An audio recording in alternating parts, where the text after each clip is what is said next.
Hello, everyone. This is John O'Lagus, and I'm going to be talking about this new concept called dynamic employee stock options. It's a new design for employee stock options.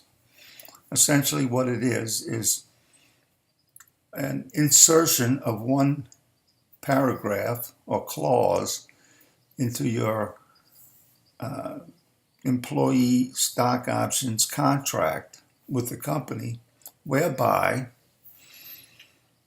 when you make exercises of your employee stock options, whatever is the remaining time value that's still in the options when you exercise, rather than that remaining time premium or time value being forfeited,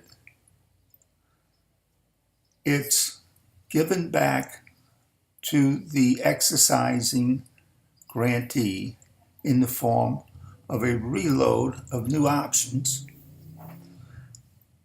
What you do is you value the remaining time value immediately prior to the exercise. And when an exercise is made, you get new employee stock options whose value is the same as the time value or the time premium that was forfeited back to the company. Okay? In addition to that concept, the plan can be designed such that part of the intrinsic value that you normally get will be given in the form of new employee stock options also. So the result is that you end up by getting less cash, longer alignment by new employee stock options. It makes it such that there's no penalty of forfeiture of the employee stock options, and there's less early tax paid. So with that in mind, let's go to the next slide. All right, here's a quote by Alan Greenspan. I found it on the internet somewhere. Whether he said that or not, I don't know, but it's quite brilliant, and I think he's correct. And that is, employee stock options were poorly structured, and consequently, they failed to properly align the long-term interests of shareholders and managers. The paradigm, so essential for effective corporate governance. The incentives they created overcame the good judgment of too many corporate managers. So what I did is I set out to correct what Mr. Greenspan perceived. All right. The topic of this presentation is most relevant today as there are structural problems with the traditional employee stock options. Traditional options, by their nature, prevent effective long-term alliances between employees and shareholders, largely because of the risk-averse attitudes of the employees and their interest in reducing that risk. Unless the employees, managers, or executives are willing to use hedging strategies involving selling exchange-traded calls or buying exchange-traded puts on the company stock, their only choice is to reduce risk by early exercises. Now, their only choice to reduce the risk is by early exercises, sell stock, and perhaps diversify the net after-tax proceeds. That's the only choice they have, is to make the early exercise, sell the stock, and perhaps diversify. The strategy of making early exercises is so highly penalized in most cases because of the forfeiture of the time premium and the payment of the early tax, that it is unwise in all but rare cases to use the strategy, and that's the strategy that's promoted by organizations who claim to be experts and is promoted by the industry. Is there a way to design the employee stock options to make them more effective in accomplishing the goals for which they were created? Before we can answer that question, we must state the goals. The goals are to align the interests of the managers, officers, and directors with the interests of the shareholders by making the value of their equity compensation dependent upon and increasing the value of the company's shares. It's also to attract and influence high-quality employees to be long-term loyal employees. Another objective is to preserve and increase the cash position of the company. If you're using grants of options as compensation, there's no burden on depleting cash. And in fact, if the options are exercised down the line, it increases the cash flow. Early cash flows to the company from the early payment of the exercise price and the tax credits upon exercises is encouraged and is one of the purposes of granting the options. Another objective is to allow for the efficient management of the granted options by the grantees. And also, certainly an objective is to maintain the theoretical costs of the plans to a modest level.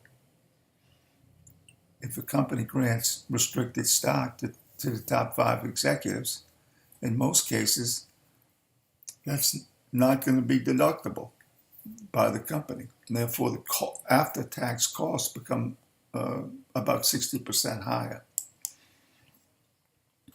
How well do the traditional employee stock options accomplish those goals?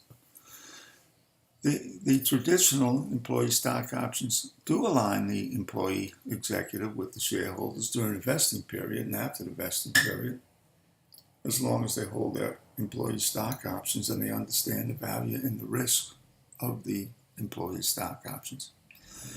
Company cash is preserved, and indeed additional cash flows are generated by any early exercises, which are encouraged by the company and options holders' advisors through their promotion of the premature exercise sell and diversify strategy, which they claim is the way to go. I don't think so, though.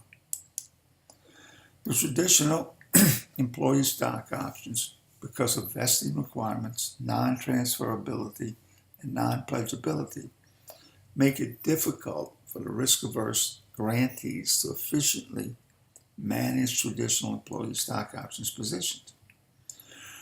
Premature exercises after vesting require penalties to the grantee in the form of a forfeiture of the remaining time value, which is quite high when volatility is reasonably high, and the penalty of an early tax payment. Early exercises, usually followed by sales of the stock, can cause an early termination of 100% of the grantee's alignment with the shareholders and long-term incentives from those options. Theoretical expenses against earnings are moderate given the restrictions, although fair values on the grant date are often understated and sometimes even overstated by the company. What are dynamic employee stock options? Dynamic employee stock options are options granted by the company whereby the settlement of the exercises consists of the purchase of less than 100% of the stock at the exercise price, perhaps just 75%, plus payments in the form of employee stock options with new 10-year maximum expiration and current market prices as the exercise prices. So these new dynamic employee stock options consist of, when you exercise, you get a little less stock, but you get a bunch of more options that are essentially reloaded to you. Okay? The exact value and the number of new employee stock options is determined by a formula which includes a percentage perhaps 25% of the full intrinsic value of the options upon exercise, plus the recovery of the otherwise forfeited remaining time value in 100% of the options. Exercising dynamic employee stock options results in the fair value of the resulting combination of stock and options being equal to the fair value prior to the exercise. All right, so the only penalty is that there's a tax liability on perhaps the 75%. All right, there's no forfeiture of the time value. All right, and your tax liability is actually reduced by 25% under the circumstances we just talked about. All right, no time value is forfeited, although a partial penalty for the early tax payment is incurred. Now, often the biggest penalty is the forfeiture of the time premium by fall. Sometimes the early tax payment is substantial too. Okay? The closer you get to expiration and you exercise, the less the forfeited time premium is, and the less the early tax payment cost is, or penalty is. So you have an incentive to hold it forever, but the dynamic employee stock options makes it such that you can exercise earlier because the penalties are less. Okay. A substantial alignment of interest is extended past the exercise and sale of the stock, as the grantee still will hold substantial new employee stock options. Company cash is preserved, and early cash flows will come to the company since the employee will likely exercise earlier. The two penalties of early exercises, that is the forfeiture of the time value and an early tax payment by the grantee, are substantially eliminated. The grantee, therefore, will likely exercise much earlier, causing more and early cash flows to the company. Efficient risk management of the grants by the grantee is facilitated since most of the penalties of early exercises of traditional employee stock options are eliminated. The stock can be sold and hedging will not be necessary. The theoretical cost to the company of the dynamic employee stock options are about 3.5% greater than traditional employee stock options. Even the job of the wealth manager becomes much easier, as he can now not be accused of mismanaging the employee stock options, because the penalties of the early exercise with dynamic employee stock options are much less. And the wealth manager,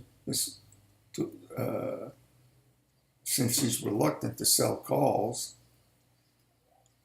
prior to the exercise, and wealth managers that are highly informed understand the penalties of the early exercise in the form of forfeiture of the time premium and paying an early tax, they're kind of put in the bind.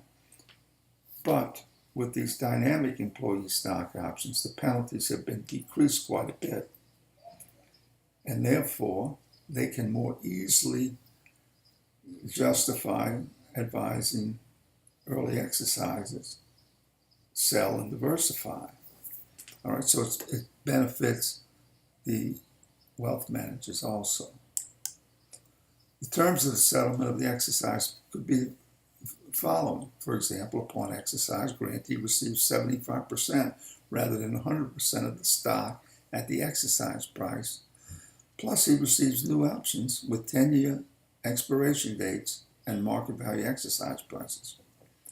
The fair value of the new employee stock options will equal the sum of A plus B following: 25% of the intrinsic value of the exercise ESOs that would have been gained on a traditional ESO exercise, plus the amount of the remaining time value otherwise forfeited to the company upon early exercise of 100% of the employee stock options.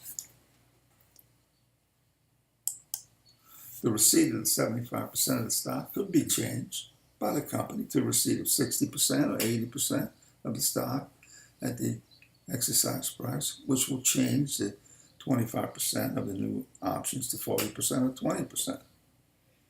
The grantee would receive new options equal to 40%, 25%, or 20% of the full intrinsic value plus the return of the otherwise forfeited time value in the new options. I mean, the plan can be created such that the only part of the dynamic employee stock options that is included is the time value being replaced, and 100% of the stock can be given. It still eliminates the biggest penalty of early exercises, but this here shows how you can actually create a longer alignment and lower taxes in addition to having the time value not forfeited. Okay, so the plan could give the choices of the percentage of the stock received to the grantee or predetermined by the company. Okay, in other words, you might have the employee choosing to just receive 60% of the stock 1 year when he exercised. Maybe 2 years later he exercised some more. He might say, well, let's do 20% of the intrinsic in new options. The following 2 slides are familiar graphs. They illustrate, among other things, the value of the time premiums and the intrinsic values and how they change with different volatilities and different prices of the stock at different times. The slides also show the net take-home amounts after tax for traditional employee stock options exercise, assuming a total of 40% tax. The companies will take the intrinsic value as a tax deduction upon the exercise. Dynamic employee stock options will have different results compared to the graphs. The grantee gets less stock upon exercise than with the traditional employee stock options, but the grantee gets a new load of dynamic employee stock options. The tax deduction to the company will be reduced. All right, so here's the graphs which show you how the time values and the taxes result, the forfeiture of the time premium or time value that results, and the taxes that become due. And this assumes a 40% tax rate. In California, the rate's 50%, so it would be, instead of $30,000, instead of $12,000 in taxes, it may be $15,000. All right. And here's the case with the higher volatility and therefore higher time values that are forfeited.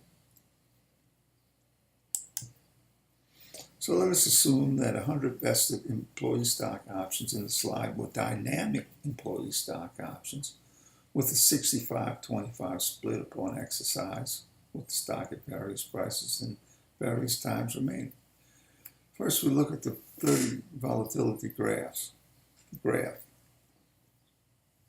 Employees, assume the employee exercises when the stock is 30 with 5.5 years expected time to expiration. The results are the employee receives just 750 shares for the purchase price of 20 and receives new employee stock options with an exercise price of 30 with 10 years to expiration. The new employee stock options will have a fair value at grant of $2,500 from the 25% of the intrinsic value, plus 6114 of the time value that is going to be returned to him. So he will get new options whose value is a total of 8614. He would receive 720 new employee stock options, which are valued at the 8614. The fair value of the package upon exercise that the employee receives is $7,500 in intrinsic value, because he can turn around and sell the stock at 30, plus 8614 in new options value, which equals the exact value the employee had prior to the exercise. Now, he would have to pay some taxes on that 75%, or in this case, $7,500. All right, he had to pay some tax on that. But before the tax, the value that he's receiving will be equal to the value before. All right? If the employee waited until the stock increased to 50 to exercise, there would be 3.5 years expected time to expiration. He would again receive 750 shares at 20 and new dynamic employee stock options as follows. The new options value is $7,500 because it's $30 times 25%, or $2,500, plus the $33.68 of time value that otherwise would be forfeited, giving a total value of new options of $10,868, which will give him 530 new employee stock options with an exercise price of 50 with 10 years maximum life. The full value that the employee receives is $22,000 in intrinsic value plus $10,868 in new employee stock options, which equals exactly the value prior to exercise. All right? If the assumption in the block of the section graph, that is slide 14, where a 60 volatility was used, then the fair values after exercise would be the same as the fair values prior to the exercise, which are greater than the fair values when we assumed the 30 volatility. For example, assume that the stock was trading at 40 with a 60 volatility when the DEOs were exercised, and the split was 75-25. The grantee would receive 750 shares purchased at 20, plus new options with an exercise price of 40, with 10 years maximum life and 6.3 years expected life. The grantee value is $15,000. The grantee's value is $15,000 in receiving the 750 shares, 20 points below the market, plus $5,000 in new options values from the intrinsic value not received, plus the time value of $64.60 returned in the form of new options. The total is $26,464 in value. The $11,460 would be equal to 521 new options. The only penalty for early exercise is that there is an early tax required on the intrinsic value. That is $15,000 received in the stock at 20. In other words, the $15,000 is the difference between the exercise price and the market price. All right, so here is a summary of what would happen if you exercise dynamic employee stock options with a 75-25 split. Okay, let's look at the first column. That's the stock price. So if we assume that the exercise price is 20 and the stock price is 30, 40, 50, 60, okay, And column 3 has two different assumptions about the volatility. In the first 4 lines are assuming 30 volatility. Number 4 is the expected time to expiration. Number 5 is the time value remaining at the time, and 25% of the intrinsic value is listed in column 6. So if you add those two together, you get 7. And 8 tells you the total of new options received, and column 9 tells you the total intrinsic value received. Okay, so it gives you an idea that if you have employee stock options to buy the stock at 20 and the stock goes to 50 and you have a 60 volatility and there's 3.3 years left, you have 12,240 of new options plus intrinsic value of 22,500, and that $12,242 can buy you how many, or gets you how many new options? Well, it's 445 with a strike price of 50 and 10 years of new life. Okay? So what you're ending up by doing is making it such that the guy gets a lot less intrinsic value, 25%, 20%, maybe 40% less intrinsic value, but you get a package of new options. All right? The taxes are less. There's no time value forfeited. The alignment stays longer. The wealth managers are in a better position to handle the positions. A fuller explanation of dynamic employee stock options can be found at the following link. All right, let's just click on that. All right, this is this is something that I and Yingping Wan created, and I just recommend going through it.